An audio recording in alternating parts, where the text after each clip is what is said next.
Stop chasing, stop waiting by your phone, stop wondering why you're always the one reaching out first. Here's the truth, nobody wants to admit. The moment you started initiating all the contact, you accidentally taught him that he doesn't have to. And I know that sounds harsh, but it's not about playing games or withholding affection. It's about understanding a fundamental psychological principle that governs human desire. We pursue what feels just out of reach, and we take for granted what's always available. You're not imagining the imbalance. If you're constantly the first to text, the first to call, the first to check in, you've probably noticed something frustrating. He responds, he engages, he seems interested when you connect, but he rarely, if ever, initiates. And that leaves you stuck in this exhausting loop of wondering, does he even think about me when I'm not right in front of him?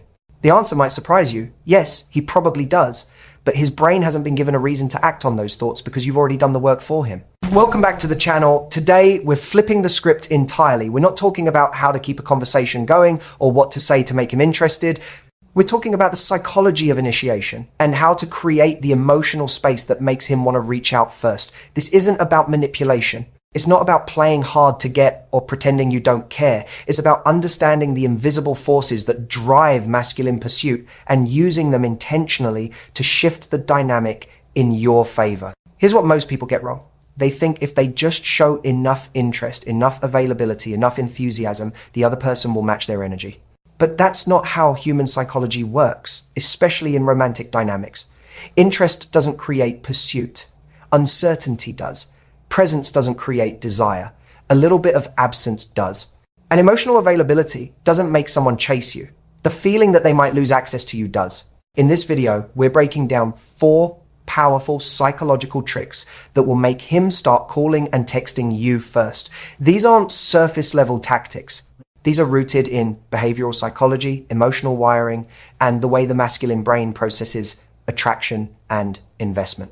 If you're tired of being the one who always initiates, if you want to feel pursued instead of doing all the pursuing, this is the shift you've been looking for. Let's get into the truth behind what makes a man reach out and how you can create that pull without saying a single word. The first trick is something I call the presence-absence rhythm, and it's one of the most misunderstood concepts in modern dating. Most people think that staying constantly available and responsive is how you show someone you're interested. But here's the psychological reality. When you're always there, always available, always the one filling the silence, you remove the emotional tension that makes someone want to reach. For you. This isn't about disappearing or playing mind games. It's about understanding that human beings, especially men, are wired to pursue what creates a sense of incompleteness. When your presence is constant and predictable, there's no gap for him to feel your absence. And absence, when done correctly, is what creates the pull that makes someone think about you, wonder about you, and eventually reach out to you. Here's how this shows up in real life. If you text him every morning, check in throughout the day, and always respond within minutes, his brain registers you as a constant. You're reliable, you're available. And while that sounds good on paper, it actually removes the psychological trigger that creates desire. Why? Because there's no space for him to miss you. There's no moment where he wonders what you're doing or feels the urge to connect, because you've already connected. You've already closed the loop. The presence-absence rhythm works by creating intentional variation in your availability. You're present, warm, and engaged when you're together or in communication. But then you pull back, not out of anger or punishment, but simply because you have a life, priorities, and things that matter to you outside of him. This creates contrast. And contrast is what the brain notices. When something is always the same, it fades into the background. But when there's variation, when there's a rhythm of connection and space, the brain stays alert. It starts anticipating, it starts craving the next moment of connection. What makes this really powerful is that it taps into something called intermittent reinforcement. This is a psychological principle that shows people become more invested in things that aren't always available. Think about it. If you could eat your favorite food every single day, multiple times a day, would you crave it as intensely? Probably not. But if you only had it occasionally, the anticipation, the desire, the excitement around it would be much stronger. That's how the human brain works with emotional connection too. Now here's the key difference between using the presence-absence rhythm intentionally versus playing games. When you're playing games, you're being hot and cold randomly, you're withdrawing to punish or manipulate, and your absence feels like rejection. But when you're using this rhythm strategically, your absence isn't about him at all. It's about you living your life, investing in your interests, spending time with people who matter to you, and simply not being available every moment of every day. That kind of absence doesn't feel like rejection. It feels like mystery. It feels like value. And it makes him wonder what you're doing and want to be part of it. You'll notice the shift almost immediately. When you stop being the one who always initiates and instead creates space, his brain will eventually register the gap. At first, he might not notice because he's gotten used to you filling the silence, but after a day or two, something happens, he thinks about you, he wonders why you haven't texted, he starts to feel that little pull, that slight discomfort of not knowing where you are or what you're thinking. And that discomfort, that uncertainty is what triggers the desire to reach out. So if you want him to call or text you first, the first step is simple. Stop being constantly available. Not because you're trying to punish him or make him chase you, but because you genuinely have other things going on.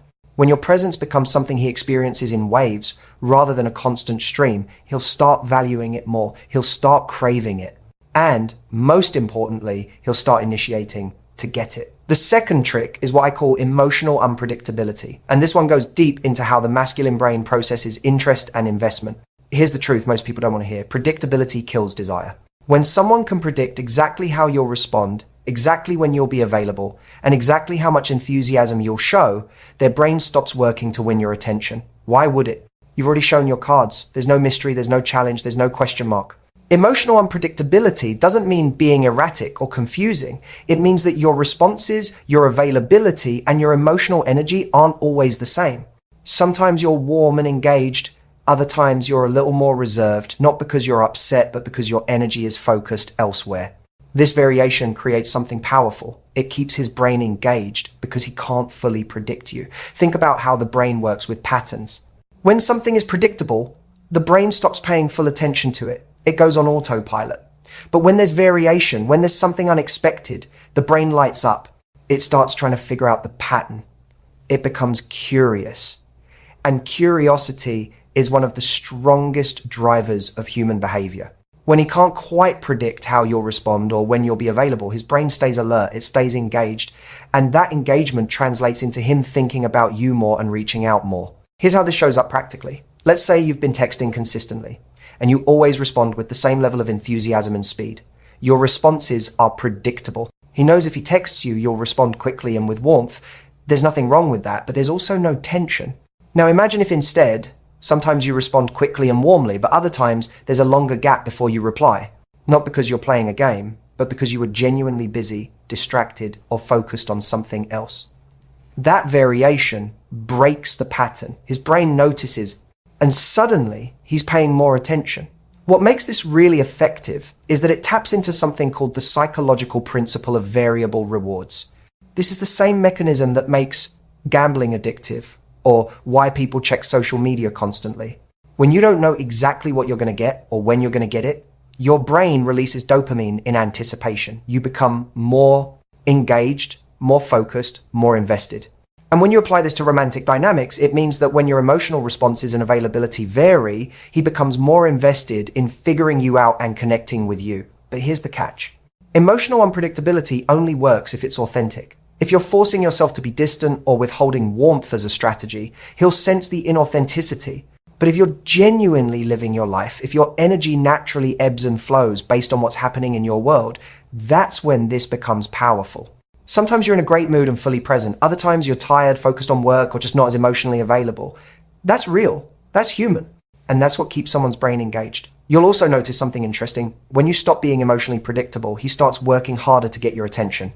If he's used to you always being enthusiastic and available, and suddenly you're a little more reserved or less responsive, his instinct isn't to pull away, it's to lean in. His brain registers the shift and wants to understand it. He starts reaching out more to gauge where you're at, to reestablish the connection, to figure out if something's changed. And in that process, he's the one initiating. So here's what to do. Don't always respond with the same energy level. Don't always be available at the same times. Don't always show the same level of enthusiasm. Let your responses reflect your actual state, your actual mood, your actual availability. When he can't fully predict how you'll show up emotionally, he stays curious. And curiosity drives pursuit. The third trick is one of the most subtle but powerful shifts you can make, and I call it value demonstration without pursuit. Here's the core idea. When you're constantly reaching out, constantly initiating, constantly trying to stay connected, you're unconsciously communicating that you need the connection more than he does. But when you step back and let him see your life, your interests, your value through indirect channels, you flip the dynamic entirely. This isn't about bragging or showing off. It's about living a life that's genuinely engaging and letting evidence of that life exist in ways he can observe without you directly telling him about it. Think about social proof. When someone sees that other people value you, desire your time, or find you interesting, they automatically perceive you as higher value, and higher perceived value creates desire. But when you're chasing, when you're always the one initiating, it subtly communicates lower value, whether that's fair or not. Here's how this plays out. Instead of texting him about how busy and fulfilling your life is, you simply live that life. You post on social media about the things you're genuinely excited about. You spend time with friends. You invest in hobbies. You pursue goals. And through indirect observation, whether that's through mutual friends, social media, or just the natural evidence of a full life, he starts to see that you're not sitting around waiting for him. You're out there living, thriving, and being valued by others. What makes this so psychologically effective is that it removes the desperation dynamic. When you're always reaching out first, there's an unconscious undercurrent of, I need you to validate me, or I need this connection to feel secure. But when you step back and let your life speak for itself, the message shifts to, I'm good with or without you. And that shift is magnetic. Men are drawn to women who don't need them, but choose to engage with them. You'll notice this creates a specific kind of tension. When he sees through indirect channels that you're busy, that you're valued, that you're having experiences without him, something in his brain shifts. He starts wondering, where do I fit into her life?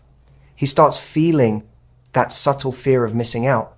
Not in a dramatic way, but in a way that makes him want to reach out, want to connect, want to secure his place in your world. The key here is authenticity. This only works if you're genuinely living a life you're excited about. If you're faking it or creating a performance just to make him jealous, it won't have the same effect. But if you're actually investing in yourself, in your friendships, in your passions, and he's observing that from the outside, his brain automatically registers you as higher value. And higher value creates desire. Higher value creates pursuit. Here's what's interesting about this trick. It works even if he's not actively watching your social media or asking about your life. The simple act of you not being constantly available, not always initiating, and having evidence of a full life creates a psychological shift in how he perceives you. He knows you're doing things. He knows you're engaged with your world. And that knowledge alone is enough to create the pull that makes him want to reach out. So instead of texting him about your day, live your day fully and let him wonder about it. Instead of calling to tell him about something exciting that happened, let that excitement radiate through your energy the next time you do connect. Instead of constantly proving your value through pursuit, demonstrate your value by simply being someone whose life is rich, full, and worth being part of. When you do that, he won't just respond to your texts. He'll start reaching out first because he doesn't want to be left out of your world. The fourth and perhaps most powerful trick is something I call strategic silence, and it's rooted in a psychological principle that most people completely overlook. Here's the reality. The human brain hates open loops. When there's an unanswered question, an unfinished conversation, or an emotional thread left hanging, the brain obsesses over it. It keeps returning to it. It wants closure. And that obsessive return is exactly what creates the urge to reach out. Strategic silence isn't about ignoring him or giving him the cold shoulder. It's about knowing when to end a conversation while it's still engaging, when to leave something unsaid, and when to create space that makes him think about you after the interaction ends. Most people do the opposite. They keep conversations going until they fizzle out naturally, until there's nothing left to say, until both people are just exchanging pleasantries out of politeness.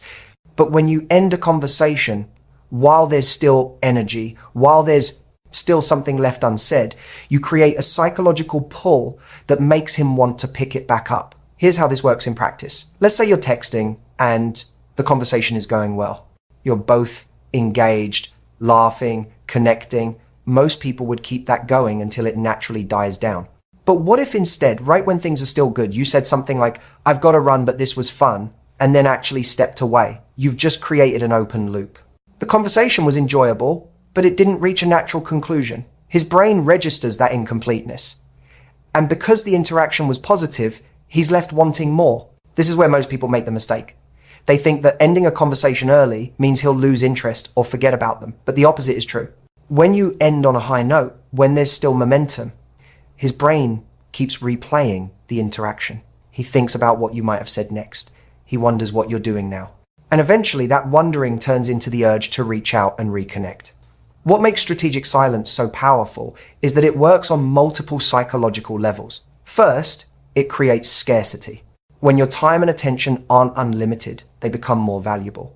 Second, it prevents over-communication, which is one of the fastest ways to kill attraction. When you're constantly available and constantly talking, there's no space for anticipation or desire to build. Third, it positions you as someone with boundaries and priorities, which is inherently attractive. It shows that you value your time and energy, and that makes him value it too. Here's the part most people miss. Strategic silence isn't just about not responding. It's about when and how you create space. If you're always the one reaching out and you suddenly go completely silent, it might feel like punishment or rejection. But if you've been engaging positively and then you simply step back because you have other things going on, that silence feels different. It feels like confidence. It feels like you're living your life. And that creates curiosity, not confusion. You'll notice something fascinating when you start using strategic silence effectively. The quality of his outreach changes. When you're always available, his texts might be low effort, quick check-ins, casual messages. But when there's been space, when there's been silence, his messages often come with more thought, more effort, more intention. Why? Because he's had time to think about you. He's had time to miss the connection. And he's reaching out because he genuinely wants to engage, not just because you're there. The key to making this work is emotional control. You have to be okay with the silence. You have to trust that if he's genuinely interested, the space won't push him away. It will pull him toward you. And if the space makes him disappear entirely, then he wasn't invested enough to begin with, and you've just saved yourself time and energy. So here's what to do. End conversations while they're still good. Leave some things unsaid. Create space after positive interactions. Don't always be the one to follow up or check in. Let the silence sit. Let his brain do the work of wondering, missing, and wanting to reconnect. When you do that, you'll find that he's the one reaching out first. Not because you manipulated him, but because you gave his brain the space it needed to crave the connection again. So now that we've walked through these 4 powerful psychological tricks, here's what I want you to understand. Making him call and text you first isn't about playing games or pretending to be someone you're not. It's about understanding the invisible psychological forces that drive human desire and using them intentionally to shift the dynamic in your favor. These tricks work because they tap into fundamental aspects of how the masculine brain processes attraction, value, and pursuit. The presence-absence rhythm teaches you to create emotional space so he has room to miss you. Emotional unpredictability keeps his brain engaged because you're not completely predictable. Value demonstration without pursuit lets him see your worth without you having to chase him for validation. And strategic silence creates open loops that make his brain obsess over you even when you're not in direct contact. Here's what to do next. First, reflect on your current dynamic. Are you always the one initiating? Are you constantly available? Are your responses always predictable? If the answer is yes to any of these, you've accidentally trained him that he doesn't need to pursue because you're already doing it for him. That's not your fault, but it is something you can change starting right now. Second, implement these tricks with intention, not desperation. This isn't about suddenly disappearing or playing hard to get. It's about genuinely living a full life, having boundaries, and letting your availability and emotional energy reflect your actual state, not a performance designed to make him chase you. When it comes from a place of authenticity, it works. When it comes from manipulation, it backfires. Third, pay attention to how he responds. If you create space and he doesn't reach out, that's information too. It tells you that he wasn't as invested as you thought, and you've just saved yourself months or years of being the only one putting in effort. But if you create space and he starts initiating, if he starts calling and texting first, if he starts putting in the effort to secure your time and attention, then you know you've successfully shifted the dynamic. The truth is, When a man is genuinely interested, when he values you, when he's invested, he will pursue. But he can only pursue if there's space for him to do so. If you're always filling that space, always initiating, always closing the loop, you remove his opportunity to step up. These tricks give him that opportunity. They create the psychological conditions that make pursuit feel natural, desirable, and necessary. Start observing instead of chasing. Trust that if he's the right person, the space won't push him away. It will bring him closer. And if it doesn't, then you haven't lost someone who was meant for you. You've gained clarity about someone who wasn't willing to meet you halfway.